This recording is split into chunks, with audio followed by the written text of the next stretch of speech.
NEET 30 days 60 short topics में आपका स्वागत है। Today our first topic is gene mapping. लेकिन जीन मैपिंग से पहले हमें लिंकेज और रिकॉम्बिनेशन के बारे में पता होना चाहिए। लिंकेज में हम उन जीन्स के बारे में पढ़ेंगे जिनमें फिजिकल एसोसिएशन होगा, ठीक है, जो फिजिकली एसोसिएटेड होंगे, मतलब कि फिजिकली क्लोज लिंक्ड होंगे। अगर दो जीन्स जिनमें लिंकेज हम बता रहे हैं उनमें लिंकेज है तो as it is next generation में ट्रांसमिट होंगे,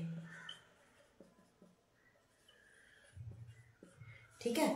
उनमें कोई भी रिकॉम्बिनेशन नहीं होगा। अगर लिंक्ड जीन्स में रिकॉम्बिनेशन हो रहा है तो वो किस केस में होगा? इनकम्प्लीट लिंकेज में होगा। लेकिन इस केस में भी मोर देन 50% पेरेंटल होंगे, ठीक है।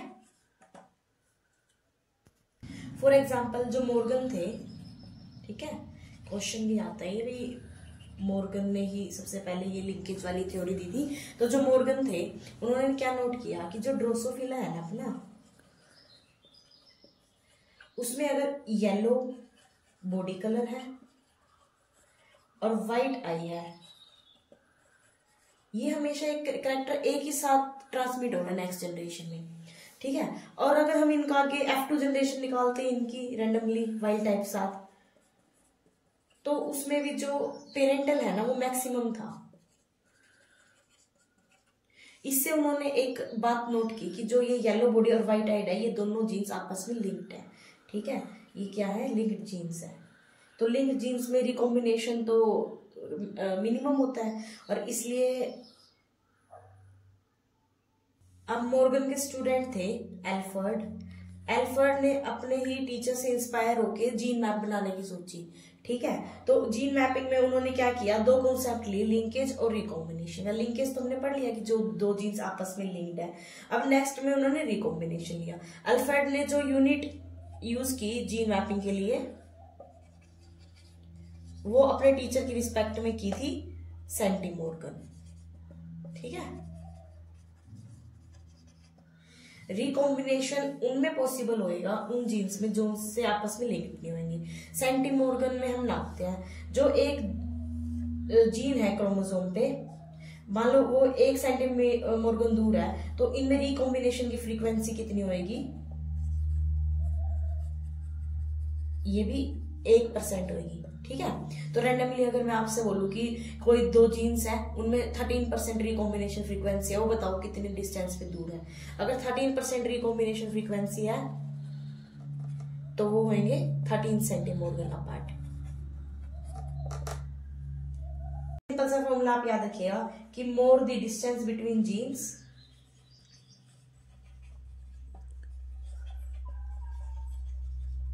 मोर उनमें क्या होगी? क्रॉसिंग ओवर, और मोर ही क्या होंगे? रिकॉम्बिनेंट्स बनेंगे।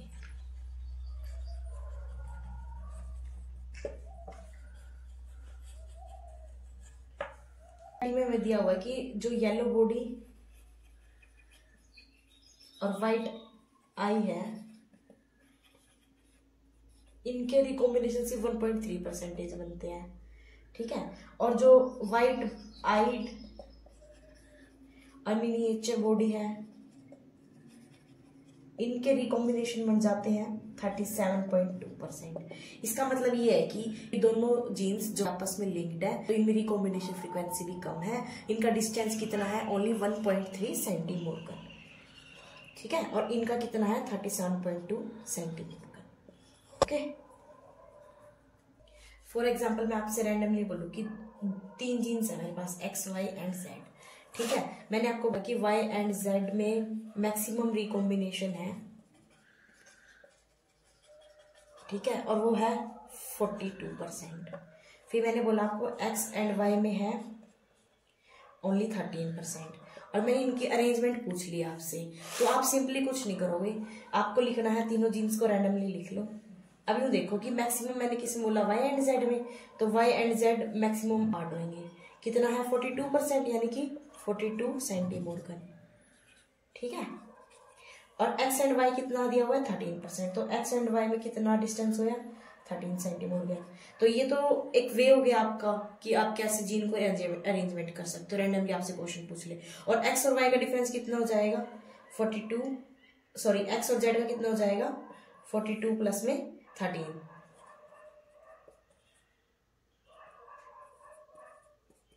ये क्वेश्चन गलत था।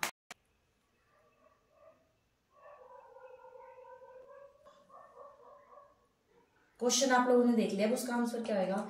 जो बी एंड एल है वो दोनों जीन्स कितने अपार्ट थे एक दूसरे से वो बताना है हमें, और उन जीन्स के बीच में रिकॉम्बिनेशन फ्रीक्वेंसी दी हुई थी 66%। ठीक है, और as you know 1% recombination frequency वो किसके बराबर होती है 1 सेंटीमॉर्गन के। तो 66% रिकॉम्बिनेशन फ्रीक्वेंसी किसके इक्वल हो जाएगी 66 सेंटीमॉर्गन के। हमें ये क्वेश्चन दिया हुआ नीट PYQ में कि ए बी सी 3 जीन्स है क्रोमोसोम के ऊपर, ए और बी के बीच में 20% रिकॉम्बिनेशन फ्रीक्वेंसी पॉसिबल है, बी एंड सी में 28%, सी एंड ए में 8% है। तो हमें इसका जीन ऑर्डर बताना है। जीन ऑर्डर के सिंपली आप कुछ नहीं, जो दो जीन्स मैक्सिमम डिस्टेंस पे है पहले उनको लिख लो। मैक्सिमम किस में है 28%, इसमें मैक्सिमम रिकॉम्बिनेशन है यानी कि ये 28 सेंटीमॉर्गन अपार्ट है। तो रैंडमली यहाँ लिख लो बी, यहाँ लिख लो सी, और इन दोनों के बीच का डिस्टेंस कितना दिया हुआ है 28 सेंटीमॉर्गन। ठीक है, फिर देखो जो सी ए के क्लोज है या फिर सी बी के ज्यादा क्लोज, सॉरी ए बी के ज्यादा क्लोज है या सी के ज्यादा क्लोज है। तो आप देख सकते हो कि जो ए है वो सी के ज्यादा क्लोज है, वो कितनी डिस्टेंस है 20 सेंटीमॉर्गन पे। ठीक है, तो बी और ए का डिस्टेंस कितना बचता है 20 सेंटीमॉर्गन। तो हम लिख सकते हैं कि हमारा जीन ऑर्डर या तो बी ए सी है या फिर सी ए बी है। तो आपको एक क्वेश्चन दिया हुआ जिसमें A B C D 4 genes दिए हुए हैं। ठीक है, हमें रिकॉम्बिनेशन फ्रीक्वेंसी बतानी है सी एंड डी की। सबसे पहले तो इसकी जीन मैपिंग कर लो। जीन मैपिंग करने का मैंने सबसे इजी वे क्या बताया था कि जो उनसे दो जीन सबसे दूर होते हैं पहले उन्हें लिख लो। तो ए और बी इनमें मैक्सिमम डिस्टेंस है कितना 10 सेंटीमॉर्गन का। ठीक है, अब देखो सी किसके ज्यादा क्लोज है ए के या बी के। तो सी बी के ज्यादा क्लोज है 4 सेंटीमॉर्गन पे, तो यहाँ पे लिख लो कहीं पे बी सॉरी सी। तो सी और बी में कितना डिफरेंस है 6 सेंटीमॉर्गन का 4 सेंटीमॉर्गन का। ठीक है, और ए और डी कितने अपार्ट है ये यहाँ पे रैंडमली डी लिख लो 3 सेंटीमॉर्गन। ठीक है, अब देखो ए और सी का दिया हुआ है 6 सेंटीमॉर्गन। ये होगी इसकी मैपिंग, नॉर्मल तरीके से हमने मैपिंग कर ली। ए और बी का 6 + 4 10 आ रहा है, बिल्कुल सही है। अब सी और डी के बीच में रिकॉम्बिनेशन फ्रीक्वेंसी निकालनी है, तो सी और डी के बीच का डिफरेंस पता होना चाहिए। तो ये सी डी निकालो, कैसे निकालोगे आप, ये देखो ए सी दिया हुआ है और ए डी दिया हुआ है, तो ए सी माइनस ए डी कर दो, आपके पास क्या आ जाएगा सी डी आ जाएगा। तो ये कितना हो जाएगा 6 - 3 = 3 सेंटीमॉर्गन। अब जितना सेंटीमॉर्गन उतनी ही उसकी परसेंटेज रिकॉम्बिनेशन फ्रीक्वेंसी। तो कितनी रिकॉम्बिनेशन फ्रीक्वेंसी हो जाएंगी 3% recombination frequency.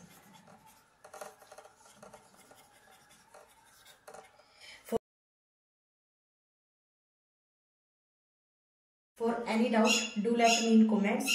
Do like, share and subscribe. For offline coaching, contact at email provided in description and comment section below. Thank you.